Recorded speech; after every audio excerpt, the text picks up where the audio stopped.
जय हिंद साथियों, स्वागत करता हूं आपका अपने YouTube चैनल स्टडी अड्डा के जीके के चैनल पर। साथियों, आज हम इस वीडियो में 24 फरवरी के ऑल शिफ्ट के पेपर को एनालिसिस करने वाले हैं, जो कि आज आपके first shift, second shift, third shift और फोर्थ शिफ्ट के पेपर हो चुके हैं। सभी प्रश्नों को हम कवर करेंगे, तो वीडियो को पूरा ध्यान से जरूर देखिएगा। अगर आपका भी 24 फरवरी को पेपर था, तो इस वीडियो के माध्यम से आप जज कर सकते हो कि आप कितने क्वेश्चन को आप सही कर पाए हो और कौन कौन से क्वेश्चन आपके गलत हो गए हैं।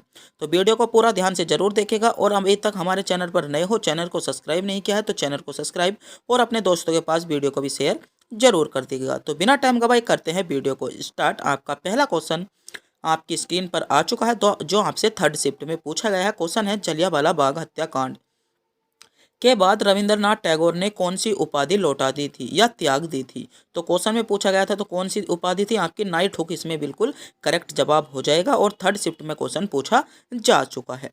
तो मेरे दोस्तों, अभी तक चैनल पर नए हो, चैनल को सब्सक्राइब नहीं किया, चैनल को सब्सक्राइब जरूर कर दीजिएगा। अगला क्वेश्चन पूछा गया है, अजय बंगा विश्व बैंक के कौन से वे सदस्य बने हैं या कौन से अध्यक्ष बने हैं।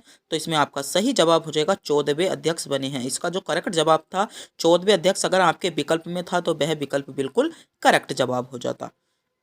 अगला क्वेश्चन पूछा गया है, भारत के दक्षिण में पड़ोसी देश कौन सा है। तो इसका सटीक विकल्प हमको नहीं मिला था। तो जो भारत के जो पड़ोसी देश हैं और उनमें से जो दक्षिण में स्थित है वह श्रीलंका और मालदीव है। इन दोनों में से जो भी विकल्प आपके ऑप्शन में था वह बिल्कुल करेक्ट जवाब हो जाता। अगला जो क्वेश्चन पूछा जा रहा है आपका पुष्कर मेले से संबंधित, कि पुष्कर मेला कहाँ पर आयोजित होता है। तो बहुत ज़्यादा इंपॉर्टेंट क्वेश्चन है, लगभग 4 शिफ्टों में क्वेश्चन पूछा गया है कि पुष्कर मेला कहाँ पर लगता है। तो पहली बात तो यह मेला किससे संबंधित है। तो यह इसमें जो होती है ऊँटों की बिक्री होती है इस मेले में। और कहाँ पर लगता है, तो यह आपका अजमेर के राजस्थान में लगता है। महत्वपूर्ण क्वेश्चन है, बहुत ज़्यादा क्वेश्चन पूछा गया है, लगभग 4 बार। तो इस क्वेश्चन को आप ध्यान देंगे। अगर आपका भी आगामी परीक्षा में या आने वाले अगले दिनों में आपका पेपर है, तो उसके लिए महत्वपूर्ण प्रश्न हो सकता है मेरे दोस्तों आपके लिए। अगला क्वेश्चन आपसे पूछा गया है, महत्वपूर्ण क्वेश्चन है, निम्नलिखित में से किस देश ने 2018 के एशियाई खेल की मेजबानी की। यह क्वेश्चन आपसे पूछा गया है मेरे दोस्तों। अगर आपने अभी तक अपने दोस्तों के पास वीडियो को शेयर नहीं किया है, वीडियो को शेयर और लाइक जरूर कर दीजिएगा। तो किस देश ने मेजबानी की है एशियाई गेम की। तो इसमें आपका इंडोनेशिया, जिन बच्चों ने चुना था वह बिल्कुल सही चुना था, इंडोनेशिया इसमें आपका बिल्कुल करेक्ट जवाब हो जाएगा। इंडोनेशिया ने मेजबानी की थी। अगला क्वेश्चन आपसे पूछा गया था, संपत्ति का अधिकार किस प्रकार का अधिकार है। तो बताइएगा, संपत्ति का अधिकार आपका किस प्रकार का अधिकार हो जाता है। तो संपत्ति का अधिकार आपका वैधानिक अधिकार या कानूनी अधिकार इसको हम कहेंगे। अगर आपके ऑप्शन में था तो यह बिल्कुल करेक्ट जवाब हो जाएगा। और जो संपत्ति का अधिकार है वह आपका कौन से अनुच्छेद में जोड़ा गया था। तो 44वें संविधान संशोधन 1978 में और यह जोड़ा गया था। और 300 के में है। कौन सा है यह जो आपका संपत्ति का अधिकार है, इसको हमने आर्टिकल के 300 के ए या आर्टिकल 300 का कै भी हम कह सकते हैं, इसमें इसको रखा गया है। महत्वपूर्ण क्वेश्चन है, दो बार क्वेश्चन रिपीट हो चुका है। चीन देश की राजधानी पूछी गई थी। तो चीन की जो राजधानी है वह आपकी बीजिंग है। और इसकी मुद्रा आपसे पूछी जा सकती है। अगर आप चीन की मुद्रा जानते हो तो कमेंट बॉक्स में जरूर बता देंगे। कुचिपुड़ी नृत्य, लगभग 8 शिफ्टों में क्वेश्चन पूछा गया है। कुचिपुड़ी नृत्य कहाँ कौन से राज्य से संबंध रखता है। तो आंध्र प्रदेश राज्य से संबंध रखता है कौन सा कुचिपुड़ी नृत्य। क्वेश्चन यह बार बार रिपीट हो रहा है। आगामी आपका अगर आपका आने वाली तारीखों में पेपर है तो इस क्वेश्चन को आप नोट कर लीजिएगा, स्क्रीनशॉट ले लीजिएगा और ध्यान में रखेंगे। बहुत ज्यादा क्वेश्चन पूछा जा रहा है, कुचिपुड़ी कहाँ का नृत्य है। अगला क्वेश्चन पूछा गया है, भारतीय संविधान का अनुच्छेद 168 किससे संबंधित है। तो राज्य में विधानमंडल का प्रावधान, क्या जो भारतीय संविधान का अनुच्छेद 168 है वह आपका राज्य में विधानमंडल का प्रावधान देता है या प्रावधान करता है, इस क्षेत्र से संबंधित है। अगला क्वेश्चन मेरे दोस्तों आपसे पूछा गया है, हरित क्रांति का संबंध किस फसल से है। तो बताइएगा हरित क्रांति का संबंध। तो हरित क्रांति इसमें गेहूं फसल से आपका क्या हो जाता है, हरित क्रांति का संबंध हो जाता है। हरित क्रांति से लगभग 3 क्वेश्चन अभी तक पूछे जा चुके हैं ऑल शिफ्ट में। जितनी भी आपकी 16 शिफ्ट अभी तक हुई हैं 24 तारीख तक, 16-24 शिफ्टों में से अपनी 3 शिफ्टों में यह क्वेश्चन हरित क्रांति से संबंधित क्वेश्चन पूछा जा चुका है। और यह कब हुई थी, तो 1967 से 1966 तक आपकी हरित क्रांति का गठन किया गया था या हरित क्रांति आपकी की गई थी। उस्ताद अमजाद अली खान का संबंध किस वाद्य यंत्र से है। तो किस वाद्य यंत्र से है, तो सरोदा इसमें आपका बिल्कुल करेक्ट जवाब हो जाता है। क्या सरोद इसमें आपका बिल्कुल सही जवाब हो जाएगा। तो जिन बच्चों ने सरोद चुना था वह बिल्कुल सही चुना था। लगभग सेकंड जो 24 तारीख की सेकंड शिफ्ट थी उसमें पूछा गया था या थर्ड में पूछा गया था, इतना कंफर्म मुझे याद नहीं, मगर बच्चों से डिस्कस करने के बाद इस क्वेश्चन का पता चला है। सभी क्वेश्चन जो हैं वे बहुत ज़्यादा बच्चों से लगभग 100 बच्चों से डिस्कस करा है, जब जाकर इतने क्वेश्चन हमारे सामने आए हैं। 1983 का जो क्रिकेट वर्ल्ड कप था वह फाइनल मैच कहाँ खेला गया, तो वह आपका इंग्लैंड में खेला गया था। और किस किस के बीच खेला गया था, तो यह आपका भारत और वेस्ट इंडीज के बीच फाइनल मैच खेला गया था। तो बहुत ज़्यादा मेहनत करनी पड़ती है जब आपके लिए सेलेक्टेड क्वेश्चन यानी बार बार क्वेश्चन रिपीट करने पड़ते हैं, अधिकतर बच्चों से पूछना पड़ता है। तो इसीलिए आपको वीडियो को चैनल को सब्सक्राइब और वीडियो को लाइक तो करना ही पड़ेगा, जल्दी से जल्दी कर दीजिएगा। अगला क्वेश्चन पूछा गया था संगीत नाटक अकादमी पुरस्कार 2018 तो किसे गया था, तपन कुमार पटनायक को दिया गया था। महत्वपूर्ण क्वेश्चन है, जो पुरस्कारों से संबंधित आपके लगभग 5 क्वेश्चन अभी तक पूछे गए हैं। कौन से में 4, किसमें 4 शिफ्टों में, जो 24 तारीख की आपकी 4 शिफ्ट थी उसमें 5 क्वेश्चन पूछ लिए गए हैं। किससे, संगीत अकादमी जो पुरस्कार होते हैं उनसे आपके क्वेश्चन पूछ लिए गए हैं। तो महत्वपूर्ण टॉपिक बन जाता है पुरस्कार आपका। अगला क्वेश्चन पूछा गया है महिला और पुरुष हॉकी खेल के लिए कौन सा मंत्रालय कार्य करता है। बहुत ज़्यादा इंपॉर्टेंट क्वेश्चन है। महिला और पुरुष हॉकी खेल के लिए जो आपका मंत्रालय कार्य करता है, युवा मामले और खेल मंत्रालय आपका क्या करता है, कार्य करता है। महत्वपूर्ण क्वेश्चन है। आवर्त सारणी में कितनी क्षैतिज आवर्त होते हैं। महत्वपूर्ण क्वेश्चन है। जो आवर्त सारणी में आपके क्षैतिज आवर्त होते हैं वह आपके 7 होते हैं। बात करते हैं वर्ग की, तो जितने वर्ग होते हैं, वर्ग कितने होते हैं, वर्ग आपके 18 होते हैं। अगला क्वेश्चन आपसे पूछा जा चुका है 2023 में यूके इंडिया अवार्ड में ग्लोबल इंडिया आइकन अवार्ड से किसे नवाजा गया या किसको दिया गया, तो मेरी कॉम को दिया गया। महत्वपूर्ण क्वेश्चन था आपके लिए। निस्तेज का विलोम क्या होता है, तो अनुचित अगर आपके ऑप्शन में था तो अनुचित सही जवाब हो जाता, और तेजस्वी अगर आपके ऑप्शन में था तो तेजस्वी भी इसका आपका बिल्कुल करेक्ट जवाब हो जाता। अगला क्वेश्चन आपसे पूछा गया है, मुहावरे से संबंधित क्वेश्चन पूछा गया था। क्या था, 80 की आमद 84 खर्च, मतलब 80 तो मिल रहे हैं और 84 खर्च हो रहे हैं, तो इसका क्या हो जाता है, आमदनी से खर्च अधिक, इसका आपका बिल्कुल करेक्ट जवाब था। अपनी खिचड़ी अलग पकाना मुहावरे का अर्थ पूछा गया था, तो अलग थलग रहना या अलग अलग रहना, और किसी के दुख सुख में सहभागी ना हो या किसी भी का भी दुख सुख में सहयोग ना करना। अगला क्वेश्चन मेरे दोस्तों आपसे पूछा गया था बारदौली सत्याग्रह कब हुआ था, तो बारदौली सत्याग्रह महत्वपूर्ण क्वेश्चन है। बहुत ज़्यादा क्वेश्चन पूछा गया है। बारदौली से लगभग 3 प्रश्न अभी तक 16 शिफ्टों में पूछे गए हैं। तो बारदौली सत्याग्रह आपका जो हुआ था जून 1928 में हुआ था, और नेतृत्व किसने किया था, तो इसका नेतृत्व थोड़ी सी गलती थी इसमें, आपका जो बलवंत राव ने किसके क्या किया था, इसका नेतृत्व किया था। महात्मा गांधी ने नेतृत्व नहीं किया था। अगला क्वेश्चन आपसे पूछा गया है G20 2023 का लोगो क्या था, तो कमल के फूल के साथ धरती। क्या था, G20 जो लोगो था उसका कमल के साथ धरती थी, और इसकी थीम क्या थी, तो भारत में वसु वेद कवुट्टम क्या थी, इसकी क्या थी, थीम थी। थीम आपसे पूछी जा सकती है, तो महत्वपूर्ण क्वेश्चन है थीम भी लेकर आपकी, क्योंकि यह क्वेश्चन आपसे पूछा जा चुका है। जो G20 जो आपका शिखर सम्मेलन हुआ था भारत में ही हुआ था। चिपके रहना मुहावरे का अर्थ पूछा गया है, तो दोस्ताना हो जाना या जान पहचान हो जाना, लिपट जाना क्या है, चिपके रहने का आपका अर्थ हो जाएगा। अगला क्वेश्चन पूछा गया है देश का विलोम क्या होता है, तो देश का विलोम आपका विदेश होता है। और आपसे 5 नंबर का गद्यांश पूछा गया था, बहुत ज़्यादा इंपॉर्टेंट था। सभी बच्चों ने इन 5 नंबरों को तो कर ही लिया था। नीति आयोग के वर्तमान में सीईओ कौन है, यह पूछा गया था, तो BR सुब्रमण्यम आपके क्या है, नीति आयोग के वर्तमान में सीईओ हो जाएंगे। तो कैबिनेट मंडल को आपको याद रख के जाना होगा, क्योंकि बहुत क्वेश्चन पूछे जा रहे हैं। आइस हॉकी में कुल कितने खिलाड़ी होते हैं, तो आइस हॉकी में जो कुल खिलाड़ी होते हैं वह 12 होते हैं, और प्रत्येक टीम में कितने होते हैं, 6 खिलाड़ी होते हैं। तपन कुमार पटनायक, देख लो 2 बार आपका क्वेश्चन पूछ लिया गया है इनसे, तो आपका आगे भी पूछा जा चुका है। सुंग वंश के संस्थापक कौन थे, तो सुंग वंश के संस्थापक आपके पुष्यमित्र सुंग हो जाएंगे। और सुंग वंश की स्थापना किसने की थी, तो पुष्यमित्र सुंग ने ही की थी। खोड़िया कहाँ का नृत्य है, तो हरियाणा इसमें बिल्कुल करेक्ट जवाब था जिन बच्चों ने चुना था। निम्नलिखित में से कौन सा अनुच्छेद समानता के अधिकार से संबंधित है, नहीं वो समानता के अधिकार से संबंधित नहीं है। तो आपको जो समानता का अधिकार से संबंधित नहीं है तो वह आपको ऑप्शन के अनुसार दिया गया था, मगर जो समानता के अधिकार से संबंधित है तो अनुच्छेद 14 से अनुच्छेद 18 तक आपका समानता का अधिकार दिया गया है। क्वेश्चन में पूछा गया था नहीं है, तो विकल्प के अनुसार आपका इसका बिल्कुल सही जवाब हो जाता। अगला क्वेश्चन पूछा गया है 2011 की जनगणना के अनुसार किस धर्म के लोगों में 0.2% की कमी हुई है, तो सिख धर्म इसमें सही जवाब हो जाएगा। अगला क्वेश्चन पूछा है जल्ली कुट्टू उत्सव किस त्योहार पर बनाया जाता है, तो पोंगलोर पर बनाया जाता है। बहुत ज़्यादा क्वेश्चन पूछा है, तमिलनाडु में आपका बनाया जाता है। बार बार क्वेश्चन रिपीट हो रहा है, इसको क्वेश्चन पर ध्यान देंगे। परिवार नियोजन कार्यक्रम किस पंचवर्षीय योजना का हिस्सा है? तो कौन सी पंचवर्षीय योजना हो जाएगी? छठी पंचवर्षीय योजना हो जाएगी। और कब तक थी? 1980 से 1985 तक थी। भारत में आर्थिक नियोजन का प्रारंभ कब हुआ था? तो 1951 में आपका हुआ था। महत्वपूर्ण क्वेश्चन था। भारत का कौन से पश्चिम देश के साथ विवाद है? तो कौन सा देश हो जाएगा? पाकिस्तान। बिल्कुल सही जवाब हो जाता है। चौथी पंचवर्षीय योजना का आपका कार्यकाल पूछा गया था। तो 1969 से 1974 तक आपकी चौथी पंचवर्षीय योजना चली थी। भारतीय संविधान के अनुच्छेद 51 का संबंध किससे है? तो भारतीय संविधान का जो अनुच्छेद 51 है उसका संबंध आपका राज्य अंतर्राष्ट्रीय शांति और सुरक्षा को बढ़ावा देना या सुरक्षा बनाए रखना, इसे आपका क्या हो जाएगा? अनुच्छेद 51 हो जाता है। और 51 के ए में जो है आपके मौलिक कर्तव्य दिए गए हैं जो बहुत बार पूछे गए हैं। हानि का आपसे पर्यायवाची पूछा गया था। तो ऑप्शन ना मिलने के कारण जो होते हैं हानि के पर्यायवाची क्या होते हैं? घाटा, नुकसान, क्षति, नाश, संहार और क्षय। ये सभी क्या होते हैं? हानि के पर्यायवाची होते हैं। इसका करेक्ट जवाब जो इसका विकल्प के अनुसार ऑप्शन थे वे नहीं मिल पाए थे, इसलिए इनके इतने ऑप्शन हमने लिए हैं।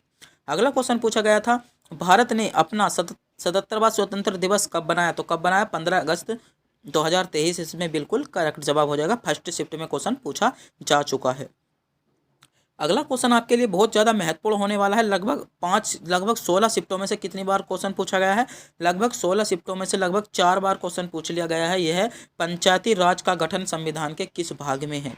कभी तो इसमें अनुच्छेद पूछ लेते हैं अभी, और कभी इसका गठन पूछ लेते हैं। तो पंचायती राज का गठन जो है वह आपका कौन से भाग में है, यह आपको बताना होगा। बता दीजिएगा, बताइएगा। अगर आपने अभी तक हमारे चैनल को सब्सक्राइब नहीं किया, प्लीज़ चैनल को सब्सक्राइब जरूर कर दीजिएगा और अपने दोस्तों के पास वीडियो को शेयर जरूर कर दीजिएगा। और लाइक नहीं किया है वीडियो को तो लाइक भी जरूर कर दीजिएगा। जल्दी से जल्दी चैनल को सब्सक्राइब कर दो। चैनल को सब्सक्राइब करने में कौन से आपके पैसे जाते हैं? तो पंचायती राज का जो गठन है वह आपका भाग 9 में है। कभी कभी इसके आर्टिकल भी पूछ ले जाते हैं।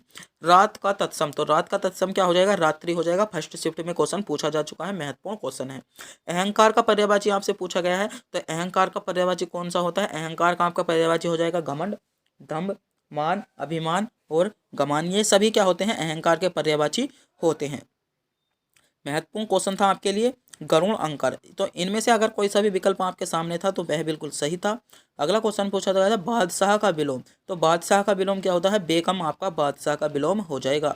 अगला क्वेश्चन पूछा जा चुका है, जिसे त्यागना उचित हो वाक्य के लिए एक शब्द चुनना था। तो त्याज्य इसमें आपका सही जवाब हो जाएगा। और आपके 5 नंबर का गद्यांश आपका फर्स्ट शिफ्ट में पूछ लिया गया है, जो गद्यांश आपका इजी था। दुर्गा पूजा पर आधारित था आपका। अंधकार का तत्सम रूप क्या होता है? तो अंधकार का जो आपका तद्भव रूप होता है, तद्भव रूप आपका अंधेरा हो जाएगा। ब्रह्म समाज का संस्थापक कौन था? तो राजा राम मोहन राय थे। और कब किया था? तो 1828 में आपका की थी। बात कर लेते हैं आर्य समाज की। तो आर्य समाज के कौन थे? स्वामी विवेकानंद थे। 1875 में पूछा गया है। और 22 तारीख का जो एग्जाम था उसमें पूछा गया था आर्य समाज, इसमें पूछा गया है ब्रह्म समाज। 21 अक्टूबर 2023 को प्रधानमंत्री नरेंद्र मोदी ने किसका उद्घाटन किया? तो रीजनल रैपिंग ट्रांजिट सिस्टम का क्या किया गया था? उद्घाटन किया गया था। और 27 अक्टूबर 2023 को मोबाइल कांग्रेस का उद्घाटन किया गया। जो भी आपके विकल्प में था वह इनका बिल्कुल करेक्ट जवाब हो जाता आपके लिए। महत्वपूर्ण क्वेश्चन था, ये भी दोबारा क्वेश्चन रिपीट हो सकता है, ध्यान देंगे इस क्वेश्चन को। अगला क्वेश्चन था, साइमन कमीशन के विरोध में किस स्वतंत्रता सेनानी की मृत्यु हो गई थी? तो सभी को बच्चों को याद होता है लाला लाजपत राय, इसका बिल्कुल सही जवाब था। और इनकी मृत्यु कब हुई थी? 1928 में हो गई थी। अगला क्वेश्चन पूछा गया था अनुच्छेद 103 का संबंध पूछा लिया गया आपसे। तो सदस्यों की योग्यता के प्रश्न पर निर्णय स्थगित जो लेते हैं अनुच्छेद 103 में लेते हैं। वर्ष 2036 तक वर्ष 2036 का ओलंपिक कहाँ पर आयोजित किया जाएगा? तो गुजरात का जो है, गुजरात में आपका भारत का एक राज्य है गुजरात, वहाँ पर आयोजित किया जाएगा। गुजरात की राजधानी बता दीजिएगा, कमेंट बॉक्स में आपसे पूछी जा सकती है। वर्तमान में CISF के महानिदेशक कौन है? तो महत्वपूर्ण क्वेश्चन है, क्वेश्चन बार बार रिपीट हो रहा है ये, तो 3 बार क्वेश्चन पूछा गया है। तो नीना सिंह CISF के क्या है? निर्देशक है। लगभग किसमें? फर्स्ट शिफ्ट में आपका क्वेश्चन पूछा गया था। बेबर किसका मात्रक है? तो बेबर किसका मात्रक है? चुंबकीय प्रवाह का SI मात्रक हो जाता है आपका बेबर। अगला क्वेश्चन पूछा गया, इनमें से कौन सा उड़ीसा का एक लोक नृत्य है? तो उड़ीसा का लोक नृत्य आपका रंगाबाती आपका उड़ीसा का नृत्य हो जाता है। यह आपसे क्वेश्चन में पूछा जा चुका है। अगला क्वेश्चन पूछा गया है मेरे दोस्तों, 2011 की जनगणना के अनुसार पुरुष साक्षरता दर कितनी थी? तो 82.14 थी, और महिलाओं के लिए बात करें तो 65.46 आपकी जो प्रतिशत थी वह आपकी महिलाओं के लिए थी। जनसंख्या से लगभग 5 शिफ्टों में आपके बहुत ज़्यादा क्वेश्चन पूछे गए हैं जनसंख्या से। तो जो 2011 की जनगणना थी उसके आधार पर आपसे जो क्वेश्चन पूछे गए हैं लगभग 5 शिफ्टों में क्वेश्चन पूछ लिए गए हैं, महत्वपूर्ण टॉपिक बन जाता है। हरित क्रांति की शुरुआत तो कब की गई थी? 1966 में की गई थी। लगभग कई बार क्वेश्चन पूछ लिया गया है। 1965 में भारत के प्रधानमंत्री कौन थे? तो लाल बहादुर शास्त्री 1965 में क्या थे? भारत के प्रधानमंत्री थे। महत्वपूर्ण क्वेश्चन हो सकता है। अगला क्वेश्चन पूछा गया है, वेदों की ओर लौटाओ का नारा किसने दिया था? तो स्वामी विवेकानंद जी ने आपका नारा दे दिया था। अगला क्वेश्चन मेरे दोस्तों आपसे पूछा गया था, महत्वपूर्ण क्वेश्चन था। 4 शिफ्टों में अभी तक हमने जो पेपर हुए हैं सभी को एनालिसिस कर लिया। संविधान के अनुच्छेद 51 का संबंध किससे है? तो अंतर्राष्ट्रीय शांति और सुरक्षा से क्या है? संविधान के 51 का जो विकल्प के अनुसार दिया गया था, विकल्प के अनुसार इसमें ऑप्शन आपके सही जवाब हो जाता। अगला क्वेश्चन आपसे पूछा गया, 2 बार क्वेश्चन पूछ लिया गया है ये संविधान 51 का, जो 51 के ए में है वे क्या है? मूल कर्तव्य है। तो लगभग यहाँ से बहुत ज़्यादा क्वेश्चन पूछे जाते हैं संविधान के 51 से, 51 का और आर्टिकल 51 और आर्टिकल 51 के ए से बहुत ज़्यादा क्वेश्चन आपके पूछ लिए जाते हैं। और इसमें जो 51 का क्या है उसमें कितने मूल अधिकार हैं, वो सॉरी मौलिक कर्तव्य हैं, तो कितने हैं? 11 हैं। अगला क्वेश्चन पूछा गया था, चंद्रगुप्त मौर्य की प्रथम पत्नी कौन थी? तो चंद्रगुप्त मौर्य की 3 पत्नियां थी। इनके नाम धनुर्धरा जो पहली थी, हेलेना जो आपकी दूसरी थी, और नंदिनी कौन थी? ये तीसरी पत्नी इनकी हो जाएंगी। चंद्रगुप्त मौर्य से भी ज़्यादा क्वेश्चन पूछ लिए गए थे। पहले क्वेश्चन पूछ लिया गया था चंद्रगुप्त मौर्य से कि चंद्रगुप्त किस वंश के संस्थापक थे, यह क्वेश्चन पूछ लिया गया। और चंद्रगुप्त मौर्य का शासनकाल कब से कब तक चला गया, यह क्वेश्चन पूछ लिया गया। अगला क्वेश्चन पूछा गया, भारत की सीमा अफगानिस्तान के साथ कितने किलोमीटर लगती है? तो 106 किलोमीटर लगती है। कितने किलोमीटर लगती है? 106 किलोमीटर लगती है। कितनी? अफगानिस्तान के साथ। तो महत्वपूर्ण क्वेश्चन था। अगला क्वेश्चन पूछा गया, कथकली किस राज्य का नृत्य है? तो केरल राज्य हो जाएगा। कथकली जो नृत्य है लगभग 5 शिफ्टों में क्वेश्चन पूछ लिया गया। 5 से 6 क्वेश्चन भी आपके हो सकते हैं जो जिसमें क्वेश्चन पूछ लिया गया। महत्वपूर्ण क्वेश्चन है। एशिया खेल भारत के दूसरी बार मेजबानी कब की गई थी? तो कब की गई थी? 1982। इसमें आपका सही जवाब हो जाएगा। बिल्कुल करेक्ट जवाब क्या हो जाता है? 1982 आपका सही जवाब हो जाता है। और 1951 में पहली बार आपकी की गई थी, और दूसरी बार 1982, पहली बार 1951 में। अगला क्वेश्चन पूछा गया था, हीलियम का परमाणु संख्या कितनी होती है? तो हीलियम की जो परमाणु संख्या होती है वह आपकी 2 होती है। क्या होती है? हीलियम की परमाणु संख्या आपकी 2 होती है। हाइड्रोजन से संबंधित क्वेश्चन पूछा गया था 23 तारीख की पहली शिफ्ट में। किसमें? 23 तारीख की शायद पहली शिफ्ट थी, दूसरी थी से हम कह नहीं सकते, मगर हाइड्रोजन से संबंधित जो 23 में पूछ लिया गया था, उसके बाद हीलियम पूछा गया है। अगला क्वेश्चन पूछा गया था, गवर्नर ऑफ द ईयर 2023 का जो पुरस्कार दिया गया वह किसको मिला? तो किसको मिला था? शशिकांत दास को मिला। किसे मिला? शशिकांत दास। इसमें आपका बिल्कुल करेक्ट जवाब हो जाएगा। अगला क्वेश्चन मेरे दोस्तों आपसे पूछा गया है, SLR का फुल फॉर्म आपसे पूछा गया था। तो महत्वपूर्ण क्वेश्चन था। यह क्वेश्चन भी आपको एक फुल फॉर्म देखने को मिल जाएगी। तो आज की जो जितनी भी शिफ्ट थी, आज की हमने जो 24 तारीख की चारों शिफ्ट थी उन पर बात कर ली है, और जितने भी क्वेश्चन आपके महत्वपूर्ण क्वेश्चन बने थे सभी क्वेश्चनों पर हमने बात कर ली है। मेरे दोस्तों अगर आपको वीडियो अच्छी लगी हो तो वीडियो को लाइक, चैनल को सब्सक्राइब जरूर कर दीजिएगा। आज की हमने 4 की 4 शिफ्टों पर कवर कर लिया है। अगर आपका भी SSC GD का एग्जाम है और आगामी परीक्षाओं में है, जैसे 27 तारीख से और आपके जो चलेंगे 12 मार्च तक लगभग आपके पेपर चलेंगे। अगर आपका किसी भी दिन आपका एग्जाम है तो हमारे चैनल को सब्सक्राइब दोस्तों जरूर कर लीजिएगा, क्योंकि हम रोज़ आपको जो भी आपके चारों शिफ्ट के पेपर होते हैं उनको एनालिसिस करवाते हैं, महत्वपूर्ण वीडियो बनाते हैं, अच्छे से अच्छा कंटेंट आपके लिए ढूंढना चाहते हैं। अगर आप और भी किसी वनडे एग्जाम या किसी भी सिविल एग्जाम की तैयारी कर रहे हैं तो हमारे चैनल को प्लीज़ ज़रूर सब्सक्राइब कर लीजिएगा। और अभी तक अपने दोस्तों के पास वीडियो को शेयर नहीं किया है तो दोस्तों के पास वीडियो को शेयर जरूर कर दीजिएगा। और हम अधिक से अधिक टॉपिक पर अधिक से अधिक वीडियो बनाने की कोशिश करते हैं। तो अगर आपको भी वीडियो अच्छी लगी तो ऐसी ही वीडियो देखने के लिए हमारे चैनल को तो सब्सक्राइब आपको करना ही पड़ेगा। तो जल्दी से जल्दी सब्सक्राइब कर दीजिएगा और बेल आइकन को भी ऑन कर लें। जल्दी से जल्दी सब्सक्राइब करो। सब्सक्राइब करने में भाई आपके कोई पैसे नहीं जाते, वीडियो को शेयर करने में भी आपके कोई पैसे नहीं जाते, और वीडियो को लाइक करने में भी आपका कोई पैसा नहीं जाता। तो जल्दी से जल्दी लाइक, शेयर, सब्सक्राइब जल्दी से जल्दी बरसा दीजिएगा। लगभग हमारे 10,000 पूरे करवा दीजिएगा सब्सक्राइबर। जल्दी से जल्दी मेरे दोस्तों 10,000 सब्सक्राइबर पूरे करवा दीजिएगा हमारे।